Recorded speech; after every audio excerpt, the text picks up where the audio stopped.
Hello बच्चों, आज हम पढ़ने जा रहे हैं 5वीं कक्षा का पाठ 3 शेर और चित्रकार, जिसके कवि का नाम है राम नरेश त्रिपाठी।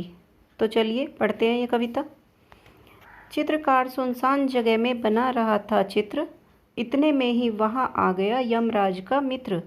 उसे देखकर चित्रकार के तुरंत उड़ गए होश, नदी पहाड़ पेड़ पत्तों का रह गया ना कुछ जोश।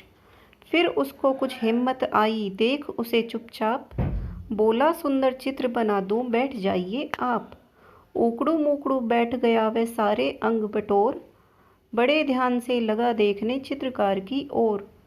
चित्रकार ने कहा, हो गया आगे का तैयार, अब मुंह आप उधर तो करिए जंगल के सरदार।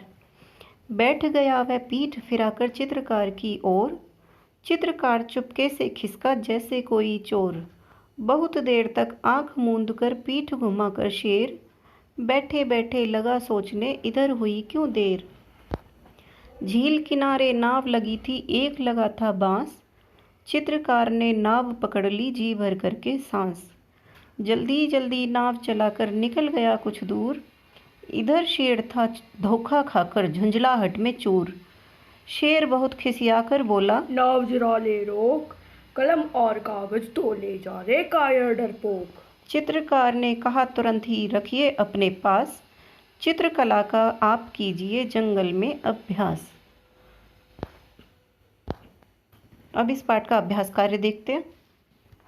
ये हमारे हैं, आइए शब्दों के अर्थ जाने। कठिन शब्द है उकड़ू मुकड़ू, इसका अर्थ होता है घुटने मोड़कर। कायर डरपोक, खिसका भाग जाना या भाग गया। खिसियाकर क्रोधित होकर या गुस्से में आना। चित्रकार चित्र बनाने वाला। झुंझलाहट खीज या चिढ़। यमराज मृत्यु का देवता यानी मौत का देवता। कविता से, इस कविता में से ये प्रश्न है हमारे पास, तो इनके उत्तर हमें देने हैं। यहाँ है प्रश्न नंबर क, शेर के आने से पहले चित्रकार जंगल में क्या कर रहा था। उत्तर, शेर के आने से पहले चित्रकार जंगल में चित्र बना रहा था। प्रश्न ख, चित्रकार ने शेर से बचने के लिए क्या उपाय किया। चित्रकार ने शेर से बचने के लिए शेर को पीठ घुमाकर बैठने के लिए कहा, और जैसे ही शेर पीठ घुमाकर बैठा तो तभी चित्रकार वहां से अपनी जान बचाकर भाग गया। ये है प्रश्न नंबर ग, चित्रकार को नाव पर बैठा देखकर शेर ने उससे कागज कलम ले जाने के लिए क्यों कहा। चित्रकार को नाव पर बैठा देखकर शेर ने उससे कागज कलम ले जाने को कहा, क्योंकि शेर को लगा कि जैसे ही चित्रकार कागज कलम लेने आएगा तो वह उसे मारकर खा जाएगा। प्रश्न नंबर घ, शेर को यमराज का मित्र क्यों कहा गया है। शेर को यमराज का मित्र कहा गया है क्योंकि शेर भी यमराज की तरह हमें मृत्यु ही देता है या मौत ही देता है। प्रश्न अण, आप मुंह उधर तो करिए, चित्रकार ने शेर को किधर मुंह करने के लिए कहा था। चित्रकार ने शेर को पीछे की तरफ मुंह करने के लिए कहा था, दूसरी तरफ मुंह करने के लिए कहा था। आपकी बात, इसमें आपको अपनी तरफ से उत्तर देने हैं, जो आप सोचते हो वही उत्तर आपको देने हैं।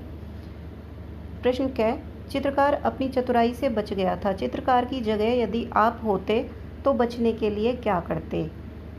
चित्रकार की तरह हम भी बचने के लिए कोई चतुराई से ही काम लेते।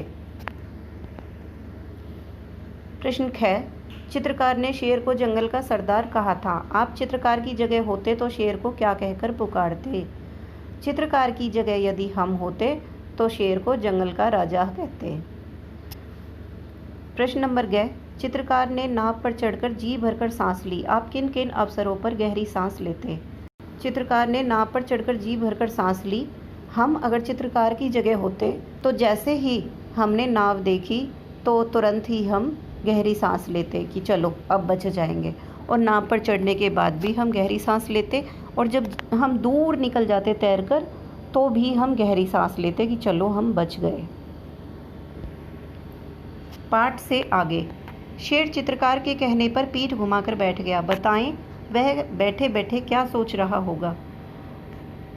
शेर चित्रकार के कहने पर पीठ घुमाकर बैठ गया। वह बैठे बैठे सोच रहा होगा कि चित्रकार ने सामने का चित्र तो बहुत जल्दी बना दिया, या पीछे से चित्र बनाने में इसको इतनी देर क्यों हो गई। या फिर वो यह भी सोच रहा होगा कि जैसे ही चित्रकार ये चित्र पूरा करेगा तो मैं उसको तुरंत ही मारकर खा जाऊंगा। प्रश्न नंबर 6, यदि शेर के बुलाने पर चित्रकार अपना सामान लेने वापस आता तो क्या होता। उत्तर, यदि शेर के बुलाने पर चित्रकार अपना सामान लेने वापस आता तो शेर चित्रकार को मारकर खा जाता। प्रश्न नंबर 11, यदि झील के किनारे नाव नहीं होती तो चित्रकार अपनी जान कैसे बचाता। उत्तर, यदि झील के किनारे नाव नहीं होती तो चित्रकार पानी में तैरकर अपनी जान बचाने का प्रयास करता। भाषा की बात। होश उड़ना एक मुहावरा है जिसका अर्थ है घबरा जाना। घबरा जाना को बताने के लिए कई और मुहावरे होते हैं, जैसे पसीने छूटना, हाथ पांव फूलना, हाथों के तोते उड़ना, पैरों तले ज़मीन खिसकना। आप इन मुहावरों का प्रयोग करते हुए एक एक वाक्य बनाएं। तो चलिए शुरू करते हैं वाक्य बनाना। पहला वाक्य पसीने छूटना से बनाना है हमें। तो इसके लिए, जैसे ही मोहन ने अपने सामने कुत्ते को देखा तो डर के मारे उसके पसीने छूट गए। पुलिस को सामने देखकर रवि के हाथ पांव फूल गए।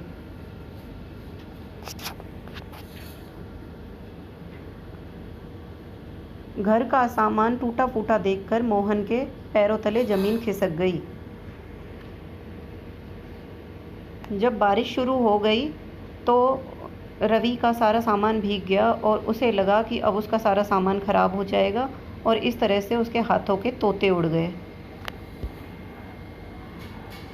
चित्रकार सुनसान जगह में बना रहा था चित्र। कविता की इस पंक्ति को गद्य में इस प्रकार लिखा जा सकता है। गद्य में मतलब साधारण अर्थों में। तो उसको क्या लिख सकते हैं हम? चित्रकार सुनसान जगह में चित्र बना रहा था, ये लिख सकते हैं हम। अब आप भी इन पंक्तियों को गद्य में लिखें। इतने में ही वहाँ आ गया यमराज का मित्र। इसको साधारण वाक्यों में लिखना है, साधारण वाक्य में। तो इसको हम कह सकते हैं कि इतनी ही देर में वहाँ पर यमराज का मित्र यानी शेर आ गया। झील किनारे नाव लगी थी, एक रखा था बांस। झील के किनारे नाव लगी हुई थी और एक बांस भी वहाँ रखा हुआ था। चित्र बनाने वाले को कहते हैं चित्रकार। तो बताएं इन्हें क्या कहेंगे? गीत गाने वाला गायक, कविता लिखने वाला कवि, कहानी लिखने वाला लेखक, निबंध लिखने वाला निबंधकार, मूर्ति बनाने वाला मूर्तिकार, अभिनय करने वाला अभिनेता। चित्र को देखकर कहानी को पूरा करें।